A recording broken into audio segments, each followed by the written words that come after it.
So congratulations. This is a really big win for you tonight. How are you feeling? Thank you so much. I have to speak in English? Yes, English. Okay, perfect. Yeah, I'm really happy with my win today. I have so many emotions on the court. Alicia is a very, very tough player, and she's serving really big. It was very tough for me to stay there, and I don't know. It was also very hard because I'm playing doubles with her, and I have a very good relationship. But I'm really, really happy with my win today, and I'm looking forward for the next match. Gabi, felicitări! Meci foarte greu. Cred că te dorim mult victoria. Cât de important a fost pentru tine să câștigi la Transilvania Open? Sincer, pierdusem speranța la un moment dat, pentru că am simțit că am scăpat meciul în primul game, în al doilea set, dar am luptat până la final și la un moment dat am reintrat în meci și mă bucur extrem de mult că am făcut un meci atât de mare acasă. Sunt foarte fericită. Clar, dacă nu era publicul, nu știu dacă aș fi putut să scot un meci atât de bun și atât de important. Și ce să zic, am muncit mult în ultima perioadă, s-a văzut câteodată, alteori nu, și sunt foarte, foarte fericită cu ceea ce s-a întâmplat astăzi pe teren. Felicitări! Întrebări? A fost puțin ciudat, Gabi, pentru că jucase ieri la dublu cu ea, astăzi tensiunea se simțea, adică și tu îți doreai victoria și ea la fel, ba chiar era mult mai tensionată ea în anumite momente. Da, în primul rând, ea a trebuit să înfrunte mai multe lucruri, publicul, pe mine, condițiile, și cred că a fost foarte greu pentru ea. Chiar acum am vorbit cu ea în vestiar și îmi spunea că e puțin, nu supărată neapărat de meci, dar era obosită pentru că a jucat foarte multe turnee și o înțeleg, pentru că și eu, când am fost aproape de top 50, jucasem foarte multe turnee. Anul trecut nu am avut atât de multe victorii, chiar dacă clasamentul meu era foarte bun. Și mi-am urat să fie tare și dacă are nevoie de orice aici, o pot ajuta oricând. Și da, a fost un meci cu Pucușuri și coborâșuri și mă bucur foarte mult că am terminat victorioasă. Momentul cheie acolo, la acel game lung, la 3-0 pentru ea, în setul decisiv? Cu siguranță.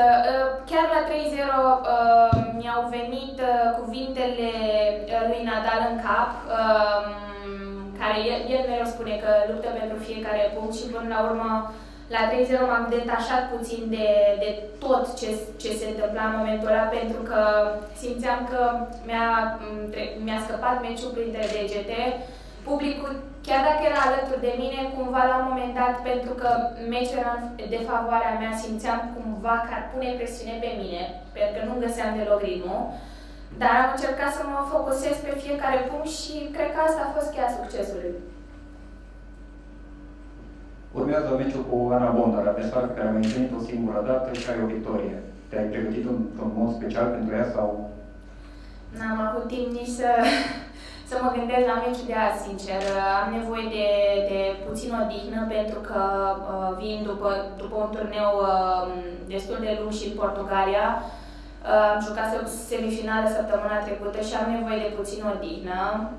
Cu Ana sunt prietenă foarte bună, părinții noștri sunt prieteni de familie.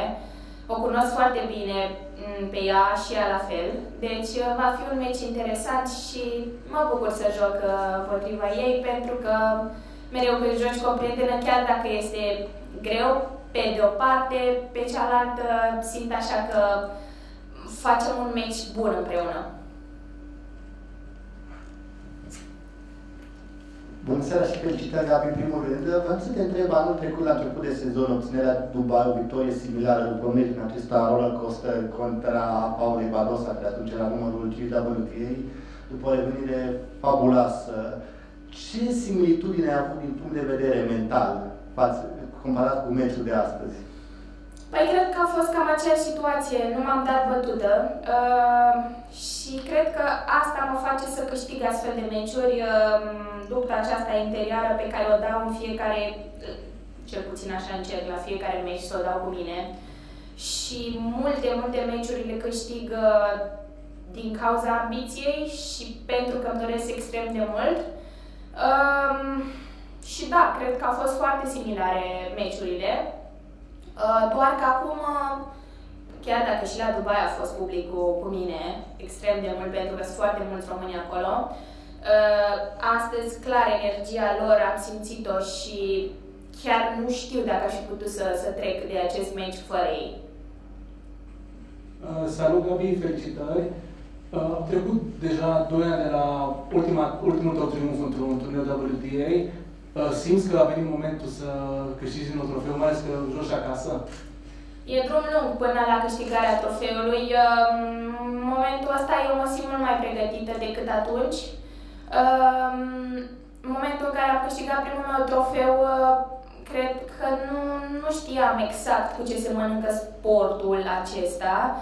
Eram fără experiență, acum am calea mea și știu exact ce trebuie să fac. Nu mă gândesc la rezultat, cum și astăzi am arătat că nu m-am gândit la rezultat neapărat. Îmi doresc să dau tot ce e mai bun din mine și cred că la un moment dat, într-o zi, lumea va vedea că, și în primul rând eu voi vedea, că pot mai mult.